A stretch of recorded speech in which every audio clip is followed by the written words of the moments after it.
ಪಡುಬಿದ್ರಿಯಲ್ಲಿ ವಾರದ ಸಂತೆಯಲ್ಲಿ ಹೆತ್ತವರು ಮಕ್ಕಳನ್ನ ವ್ಯಾಪಾರಕ್ಕೆ ತೊಡಗಿಸಿಕೊಂಡ ಬಗ್ಗೆ ಖಚಿತ ಮಾಹಿತಿ ಪಡೆದ ಸಂಬಂಧಿಸಿದ ಇಲಾಖಾಧಿಕಾರಿಗಳು 4 ಮಕ್ಕಳನ್ನ ರಕ್ಷಿಸಿ ನಿಟ್ಟೂರು ಮಕ್ಕಳ ಕಲ್ಯಾಣ ಸಮಿತಿಗೆ ರವಾನಿಸಿದ್ದಾರೆ.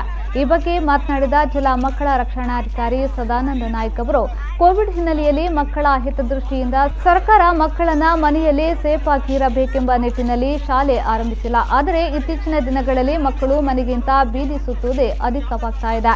ಅಲ್ಲದೆ ಮಕ್ಕಳನ್ನ ವ್ಯಾಪಾರದಲ್ಲಿ ತೊಡಗಿಸಿಕೊಳ್ಳುತ್ತಿರುವ ಬಗ್ಗೆ ಮಾಹಿತಿ ದೊರೆತ ಹಿನ್ನೆಲೆಯಲ್ಲಿ ಪಡುಬಿದ್ರಿ ವಾರದ ಸಂತೆಗೆ ದಾಳಿ ನಡೆಸಿದಾಗ 3 ಗಂಡು ಮಕ್ಕಳು, 1 ಹೆಣ್ಣು ಮಗು ವ್ಯಾಪಾರದಲ್ಲಿ ನಿರತರಾಗಿದ್ದು ಅವರನ್ನ ರಕ್ಷಿಸಲಾಗಿದೆ.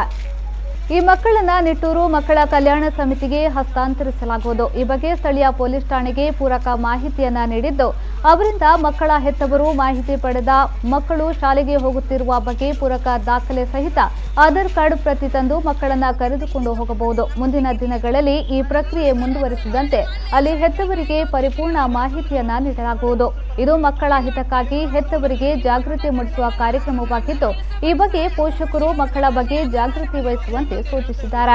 ವಾರದ ಸಂತೆಯಲ್ಲಿ ಮಕ್ಕಳು ಬೇರೆ ಬೇರೆ ವ್ಯಾಪಾರದಲ್ಲಿ ತೊಡಗಿಸಿಕೊಂಡ ಬಗ್ಗೆ ಒಂದು ಖಚಿತ ಮಾಹಿತಿ ಬಂದ ಆಧಾರದಲ್ಲಿ ನಾವು ಜಿಲ್ಲಾ ಮಕ್ಕಳ ರಕ್ಷಣಾ ಘಟಕ, ಮಹಿಳಾ ಮತ್ತು ಮಕ್ಕಳ ಅಭಿವೃದ್ಧಿ ಇಲಾಖೆ, ಕಾರ್ಮಿಕ ಇಲಾಖೆ, ನಾಗರಿಕ ಸೇವಾ ಟ್ರಸ್ಟ್ ಮತ್ತು ನಿತ್ಯಾನಂದ ಒಳಕಾಡು ಅದರ ನೇತೃತ್ವ ವಹಿಸಿದ ನಿತ್ಯಾನಂದ ಒಳಕಾಡು ಅವರು ಹಾಗೂ ವಿವಿಧ ಸಂಘಟನೆಗಳ ಮುಖಾಂತರ ಇವತ್ತು ಒಂದು ಮಕ್ಕಳನ್ನು ಬಾಲಕಾರ್ಮಿಕತೆಯಲ್ಲಿ ತೊಡಗಿಸಿಕೊಂಡ ಮಕ್ಕಳು ರಕ್ಷಿಸುವ ಒಂದು ಕಾರ್ಯಾಚರಣೆಯಲ್ಲಿ ತೊಡಗಿಕೊಂಡೆವು.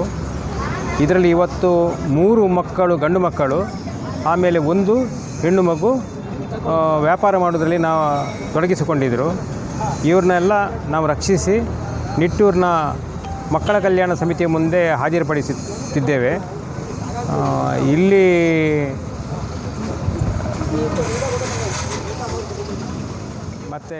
ಈ ಸಂದರ್ಭ ಕಾನೂನು ಪರಿವೀಕ್ಷಕ ಪ್ರಭಾಕರಾಚಾರ್ಯ, ಪ್ರವೀಣ್ ಕುಮಾರ್, ಪೂರ್ಣಿಮಾ, ಸುನಂದ, ಮಹೇಶ್, ನಿತ್ಯಾನಂದ ಒಳಕಾಡು ಮುಂತಾದವರು ಹಾಜರಿದ್ದರು. ಇಲ್ಲಿ ಕರ್ಕೊಂಡು ಬಂದಿದ್ದು ನಮ್ಮೊಟ್ಟಿಗೆ ಇರಲಿ ಅಂತ